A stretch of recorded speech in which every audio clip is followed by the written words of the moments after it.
Hallo ihr Lieben, schön, dass ihr bei meiner Food Lounge wieder mit dabei seid.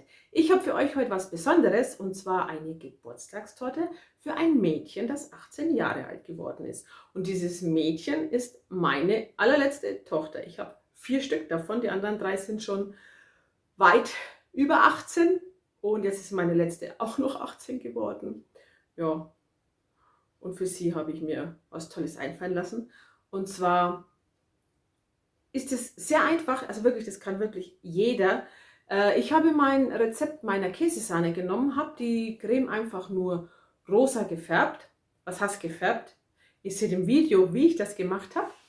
Und habe was als Deko genommen, das, was ich schon lange mal ausprobieren wollte. Und zwar Gummibären. Und ich fand die hier richtig cool. Ihr kennt sie, ich möchte jetzt keine Namen nennen, ne? Ja, mit denen habe ich es verziert und ihr habt am Anfang gesehen, wie die Torte ausschaut. Und ich zeige euch jetzt, wie sie funktioniert. Viel Spaß! Dafür brauchen wir einen Biskuitboden und zwar 2 Stück mit einem Durchmesser von 26 cm. Einen davon legt ihr auf eine Tortenplatte und gebt einen Tortenring darum. Dann habe ich hier Magerquark, Zucker, dann Sahne. Übrigens, die genauen Mengenangabe findet ihr unten in der Infobox oder auf meiner Website www.alexandrasfoodlaunch.com. Bisschen Zitronensaft und ganz wichtig, rote Gelatine, denn mit der färbe ich meine Creme. Ja, und mit der fangen wir auch gleich mal an. Und zwar lege ich meine 12 Blatt Gelatine in kaltes Wasser und lasse da so 5 bis 10 Minuten quellen.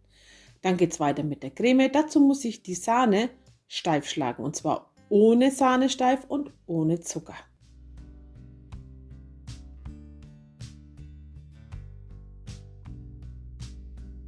So sah sie dann aus, richtig schön cremig. Die kommt jetzt in den Kühlschrank, bis wir sie brauchen. Weiter geht's mit der Creme. Da habe ich jetzt meinen Magerquark in eine Schüssel gegeben. Da kommt der Zucker dazu. Wer mag, kann noch Vanillezucker dazugeben. Und der Zitronensaft einfach da hinein. Und dann alles gut verrühren. Ich würde mal sagen, so 1 bis 2 Minuten, bis man den Zucker halt nicht mehr hört. Das knistert immer so. Und wenn er aufgelöst ist, hört man es nicht mehr. Ist ja klar. So sah meine Creme dann aus. Hier habe ich jetzt meine Gelatine, die ist bereits ausgedrückt und geschmolzen. Bitte nicht kochen lassen, ist ganz wichtig. Die passe ich jetzt der Creme an und da gebe ich 2 Esslöffel von der Quarkcreme da hinein und verrühre das Ganze. Und es sieht doch jetzt schon richtig toll aus. Also das ist eine richtig coole pinke Farbe. Nur leider bleibt sie nicht so pink, denn ist klar, ich gebe jetzt die Gelatine in meine weiße Creme und je mehr Weiß dazu kommt, umso rosaner wird es, also heller wird es. Wer es aber dunkler haben möchte, der gibt jetzt hier einfach noch ein bisschen Lebensmittelfarbe dazu. Ja, das Ganze verrühren. Ihr seht jetzt am Rand ist noch etwas weiß. Das ist vollkommen egal, denn ich gebe jetzt dann noch die Sahne mit hinein und dann muss ich das Ganze unterheben und dann verrührt sich auch das restliche Weiße am Rand. Also einfach rein damit mit der Sahne und dann unterheben. Und man sieht schon, es wird rosa. Ja, so sah meine Creme aus. Also ich finde die Idee mit der Gelatine, mit der roten richtig cool, denn man hat ja manchmal die Gefahr, wenn man normale Lebensmittelfarbe nimmt und das zu viel, kann es ja passieren, dass die ganze Creme irgendwie zusammenfällt. Also mir ist das schon mal passiert und so passiert es eigentlich nicht. Ja, jetzt habe ich hier meinen Boden, da gebe ich jetzt ein bisschen mehr als die Hälfte von der Creme hinein und verstreiche das Ganze gleichmäßig. Wer hier jetzt noch Lust hat, kann da noch Früchte dazu geben, wie zum Beispiel, ich stelle mir Erdbeeren sehr gut vor, auch farblich, oder auch dunkle Beeren wie Brombeeren und Heidelbeeren. Nur meine Tochter mag keine Beeren, also deswegen sind da auch keine drin.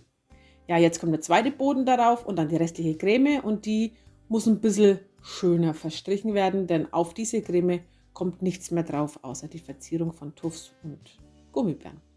Ja, für die Verzierung habe ich hier nochmal steif geschlagene Sahne mit Vanillezucker und Sahne steif.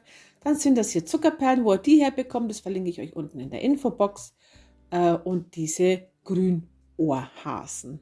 Also ich mag die sehr gerne, meine Tochter auch. Und die passen farblich richtig gut dazu.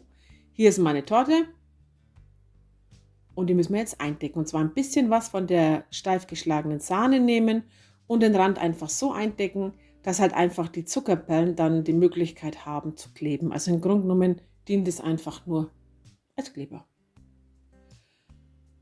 Wer die Sahne nicht weiß haben möchte, gibt hier jetzt so ein paar Tröpfchen, so 1, 2 Tröpfchen Lebensmittelfarbe dazu. Und dann ist die Sahne auch rosa, aber da müsst ihr aufpassen. Sahne zerfällt sehr schnell. Ja, dann habe ich hier jetzt meine Zuckerperlen. Ich habe meine Torte auf eine Servierplatte gelegt, damit die Kügelchen aufgefangen werden, denn ich mag nicht, dass sie überall rumliegen und die hupfen wirklich nicht schlecht. So sah das Ganze dann aus. Jetzt habe ich meine restliche Sahne in eine Spritzbeule gegeben mit französischer Sterntülle. Ihr könnt aber auch jede andere Tülle nehmen, aber ich nehme halt einfach unheimlich gern die. Ich finde, das sieht optisch total schön aus. Ja, und ich habe meine Torte auf 14 Teile eingeteilt und spritze jetzt 14 Tuffs darauf. So sah es aus. Und dann kommen die Gummibärchen drauf, die Häschen. Es gibt ja verschiedene Gummibären, also ihr könnt auch andere benutzen. Einfach das, was ihr gerne wollt.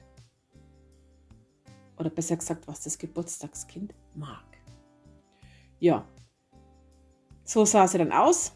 Ich habe in die Mitte noch ein bisschen Streusel drauf getan und dann kam später noch 2 Kerzen drauf, und zwar die Zahl 18.